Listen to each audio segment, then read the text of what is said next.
Good morning, everyone. I want to thank you all for joining us here today, along with Police Commissioner Bratton, members of the NYPD, and prosecutors in my office.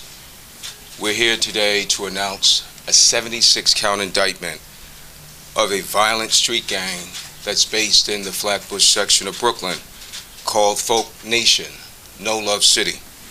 And this violent gang caused a wave of terror and enormous bloodshed on the streets of Brooklyn through numerous senseless and deadly acts of gun violence. Violence committed all over the borough, from murder in Flatbush to shootings in Dumbo. Violence often committed in broad daylight and in front of children as young as 3 and 4 years old. Violence and shootings that showed that this gang had no regard for human life. Like the shooting of a 60-year-old grandmother named Delita Crawford, who was walking down the street one night with groceries, simply walking home from the supermarket when she was shot and is now paralyzed from the waist down.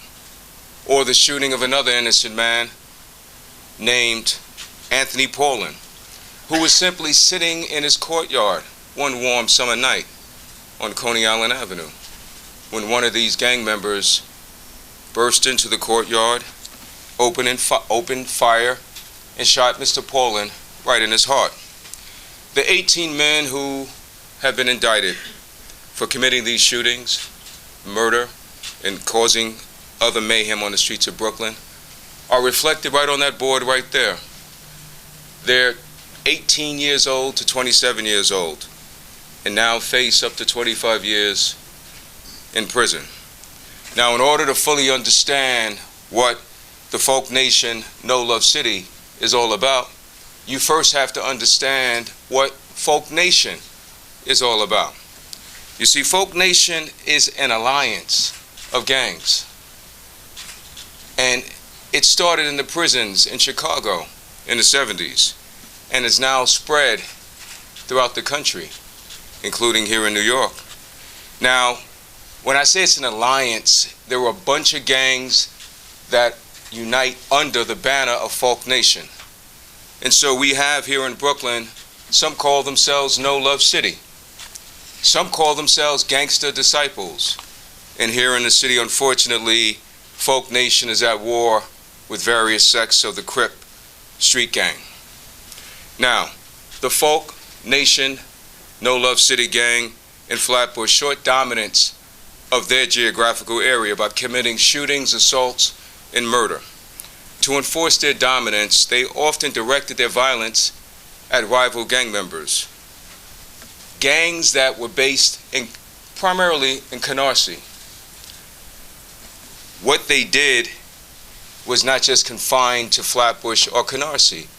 Their violence touched other neighborhoods here in Brooklyn, from Carroll Gardens to Park Slope to Dumbo. And after a few of their gang members were shot and killed by rivals, the violence escalated, and the Folk Nation members sought revenge, and they were willing to inflict unlimited damage on anyone, and innocent people would pay the price. Now, what they would do to carry out revenge would essentially just get in cars and go on what they call hunting expeditions, looking for rivals to shoot and kill on the streets of Brooklyn. And so many innocent people were hurt during these hunting expeditions, which they called on social media putting in work or riding out. They plotted and they bragged about these shootings on Facebook. Now, let me just give you an example of what I mean by how this gang escalated violence on the streets of Brooklyn.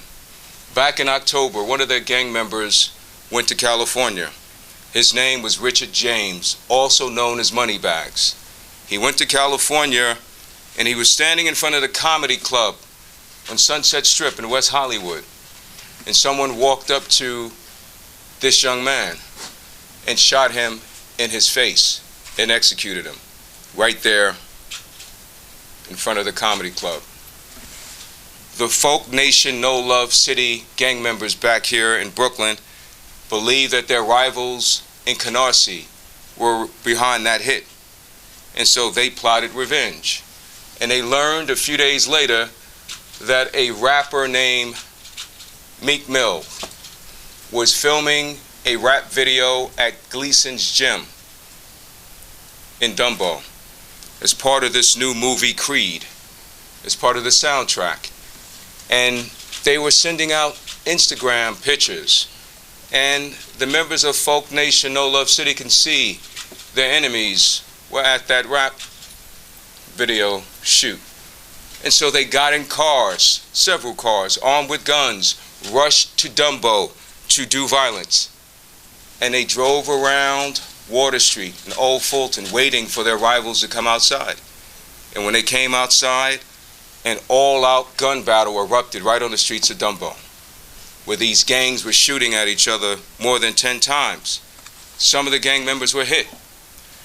They rushed through the streets of Brooklyn, fleeing through Park Slope, fleeing through Carroll Garden, driving up Bergen Street the wrong way, ditching their bullet-riddled car in Park Slope near Prospect Heights, throwing their guns out the window. But you see, one of them was shot. So he left blood in the car. He left some fingerprints in the car. And then he ended up showing up at Kings County Hospital and claimed that he was shot somewhere else in Brooklyn. Now, the terror that they committed was not just confined to some rap video. I told you about a 50-year-old man named Anthony Pauling, who was sitting in a courtyard outside of his building on Coney Island Avenue. Beautiful, warm summer day in July. Little children running around playing. One of these gang members walked into that courtyard, argued with another young man, and then pulled out a 9mm weapon and started firing into that courtyard. Shot Mr. Pauling in his heart and shot his son, who was talking to his father. Innocent bystanders had nothing to do with the gang culture and was firing while little kids were riding around with their scooters. And if that wasn't enough, look at the night that Delita Crawford was just walking with her sister-in-law on Flatbush Avenue, doing something that we all do, leaving the supermarket, when she was shot. Sadly, those may be the last steps that Miss Crawford will ever take, because now she is paralyzed because of this rampant gun violence. And so we're here today to say no more. We're going to hold these gangs accountable. And so what this indictment means to us is that our streets don't belong to violent street gangs or armed thugs. They belong to the people of Brooklyn. And so we work very closely with the outstanding members of the New York City Police Department. I want to publicly thank Police Commissioner Bratton for all that he has done. I want to publicly thank the Violent Gun Reduction Division that he created to deal with this gun violence. I also want to thank the prosecutors in my office who led the way. This is John Sennett, and this is Jane Kim. They led the way for us here in the office through crime strategies and violent criminal enterprise. So we stand here today to tell you that this is totally unacceptable. And I want to show you some evidence, video evidence of what I'm talking about. But first, I want to just walk over and show you among the 18 young men on this board, the leader is this guy, Kwame Waddell. They call him the Big Homie, or K. This young man next to him, Corey Roberts, is the one who shot up the courtyard on Coney Island Avenue. This guy right here, Jerome Myrie, you'll see some Facebook postings we're going to show you. The guy, Kenny Dorson, is the one we charged with shooting his 60-year-old grandmother. And then you have this guy, Shane Fife, who we've charged with murder for killing a rival off of Rugby Road. And then you have this guy, Giovanni Moyes, who we charged was in the car when they all went to Dunbo Now, Giovanni Moise is paralyzed from a previous shooting, and we allege that he, in a wheelchair, was shooting. That map on the side also shows you the geographical area of this violence, from Canarsie to Flatbush to Dumbo. Now, I want to just show you that video I alluded to regarding the shooting in the courtyard. Can we just look at that and play that for a second? Now, this is a courtyard, just regular summer day. You see young children sitting there, standing there, no more than probably 3 or 4 years old. People are just lounging in Brooklyn. Now, this guy walking is Corey Roberts. He comes into the courtyard and he starts arguing with that guy sitting down in the white shirt. They argue for a little while. Corey Roberts is becoming more agitated. This guy gets up. Corey Roberts is trying to get him to come out of that courtyard.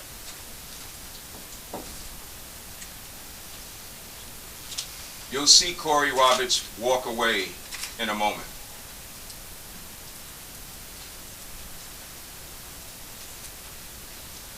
Now, when he walks away, he goes into the tunnel leading into the courtyard.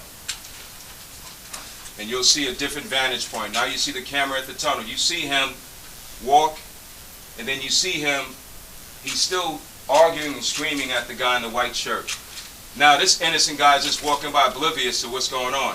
Now watch a little baby come right by this guy. Now he puts his hood on and he pulls out his gun, and you see a little baby just scooting by him. He pulls out his gun and he starts to shoot, and this little girl is terrified. But now I'm going to show you what he did in the courtyard. There's the innocent bystander walking out. Corey Roberts is now about to pull out his gun. The gentleman who was shot in his heart is sitting off to the left, just talking to his son. He's in a white shirt, his son is in a blue shirt. Corey Roberts comes into the courtyard and he opens fire. The guy he was arguing with is ducking, and he turns and he shoots these innocent bystanders for no reason. Then he shoots at this woman who's running away, misses her. Then he runs out and he gets on his bicycle and he rides away. We also want to show you the Facebook postings that are depicted right here.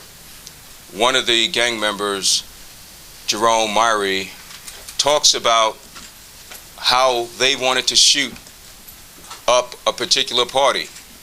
He talks about, oh, there's going to be a party on 96th Street. That's op zone, gang language for opposition. I want to boom it up. I want to shoot it. And then they say, oh, we got to make sure somebody gets touched tonight. That means shot. We need 2 shooters and 1 driver.